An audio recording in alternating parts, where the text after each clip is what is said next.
Alright folks, well, here we go. Cooking lasagna. Oh wait, I'm cooking clutches. So, if you don't know, this is what you do with a motorcycle clutch before you install it when it's brand new. You soak the discs in oil first for, well, the longer the better. So these have been sitting for about 4 hours now. So they'll be good to go.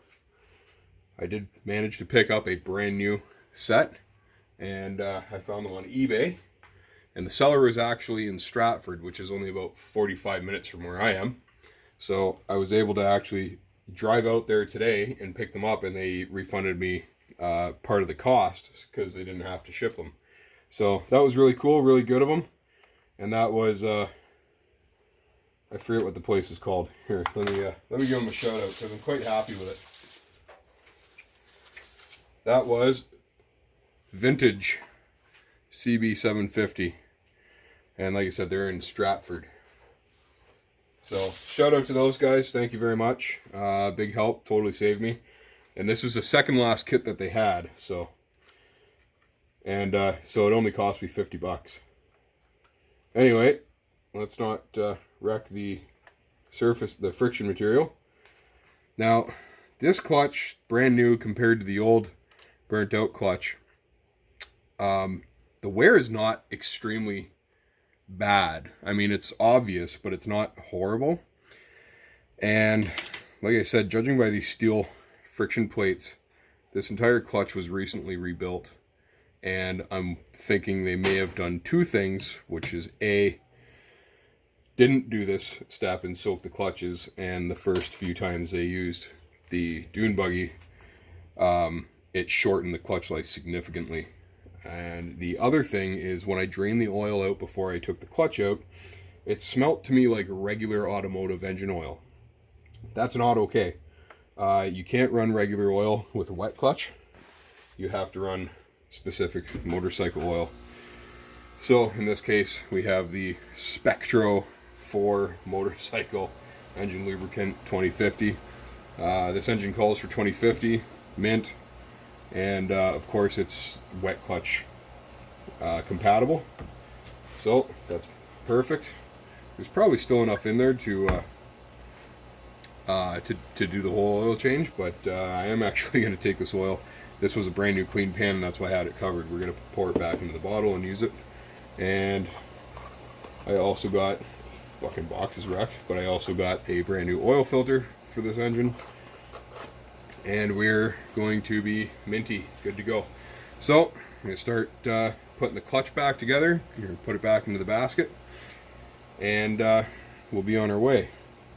We'll see how it feels and how much room I have actually afterwards too, because these are the clutch springs. There's 5 of them. You can see there's a washer on each bolt, and I'd like to find 5 of the same washers and actually shim them out just another 5 thou maybe, just to put that little extra bit of pressure on there. That would be mint. But we'll do this first and then see where we get to.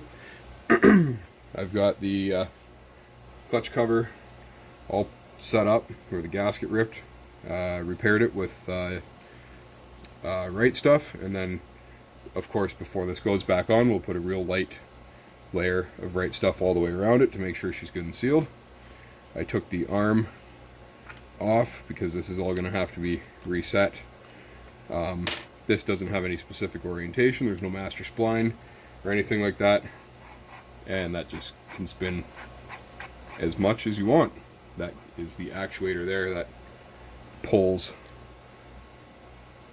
the clutch out. So when you push the clutch, it pulls it like that. So yeah, there you go. Let's start throwing our clutch together.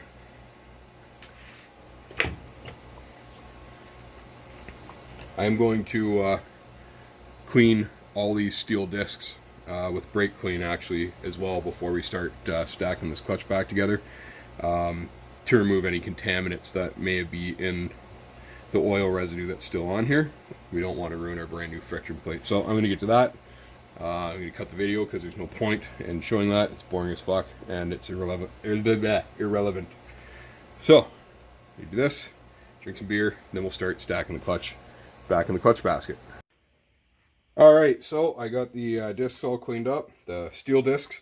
I did find a couple real bad friction discs, which is obviously where all the problem was. As you can see right there, there's absolutely no material left on it at all, and of course some shiny parts, which is really bad.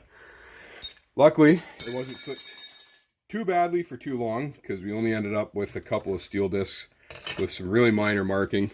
This one here, you can just barely feel any grooving in it, and this one here, which is definitely the worst one. However, you still can't even feel any grooving in it, and between the tooth and the friction, or not the friction, but the mating surface, you can't feel any wear. So there's no lip on there, no wear, and the rest of them are perfectly fine. You can see they've been hot, but they're not warped, and there's no wear on them. So we're going to go ahead and slam them back together. So we'll get these friction discs out of the oil and stack them up in the basket. Alright, here we go. Alright, I am in the upright and lubricated position. I'm not sure how this is going to go for you guys. The buggy's kind of wobbly, so my camera's going to wobble and all that crap. So in the back of the basket there's a disc, steel disc, because it's an aluminum basket. But there's a steel disc just like one of these. They're wired in there so that that steel disc doesn't come out, so you can't not like forget to put it back in there. And since we didn't have any real damage on any of these, I mean, you can replace it, but you have to take the whole basket out, and it's a bitch, and I don't want to. There's that little mark I was telling you about. If you guys can see it there, right there, and that's lined up with this part where the whatever piece is going to go on. Anywho, that's got to line up with the cover, the pressure plate cover. So anyway, here we go. So we start with a friction disc, since there's a steel disc that's in there, and sometimes the friction discs are different, or there's one or two different ones, or they're marked for which side is to be out. This one doesn't have any of that. It's just they're all the same, and there's no orientation, so it's minty. So I should have probably put some gloves on. Camera's really dancing there. I got the what's his name there, Vice Grip Garage, playing in the background, just listening to that, because he's a real decent guy. He gets pretty greasy. Same thing with these discs, there's really no orientation, and since we're putting new friction discs in, there's no particular way they gotta go. But I'm gonna put the this one here, it's one of the bad ones, and it's gonna be like back there, so we'll put it in like that. Alright, then we get a friction disc, we slide that in. You gotta go in straight, or she won't go.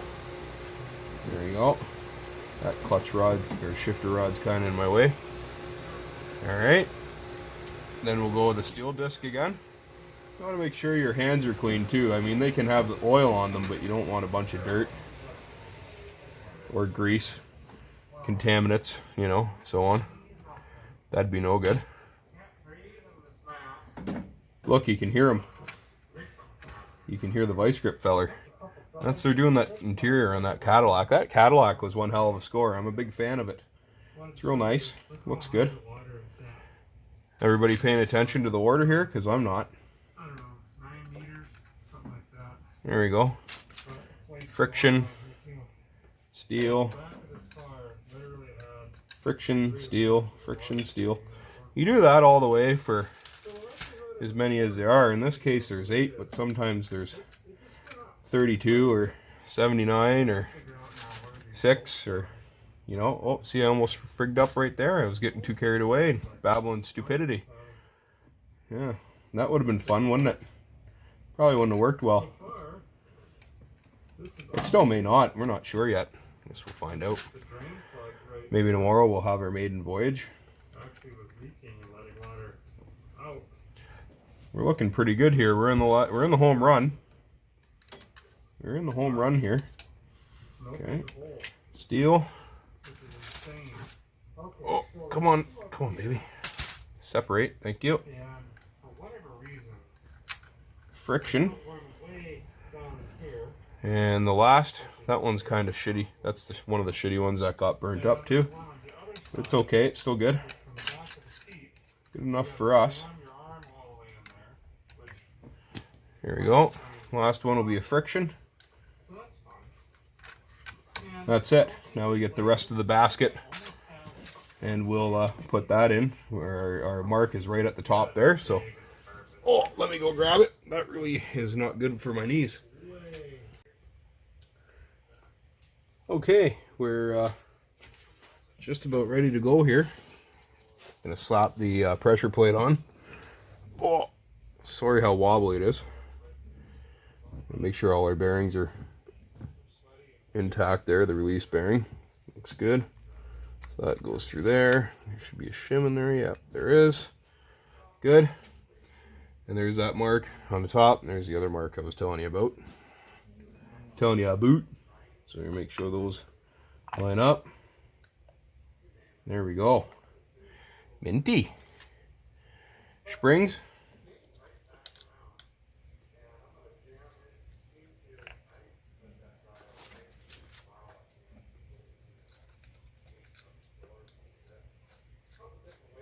There we go. All right, it's going together really good.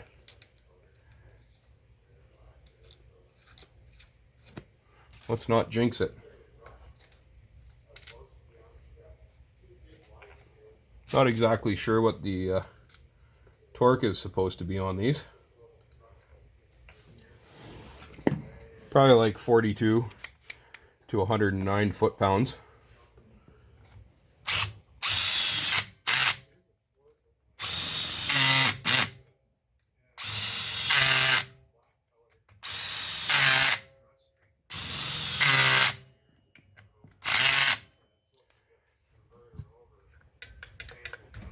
All right.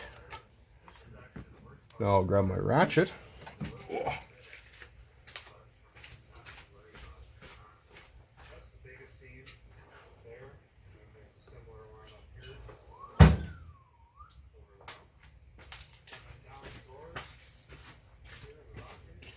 Like I said, I don't know what they're supposed to be torqued to, but it's like an M6.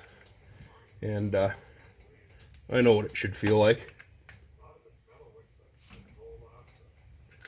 Just because I've kind of been doing it for a long time.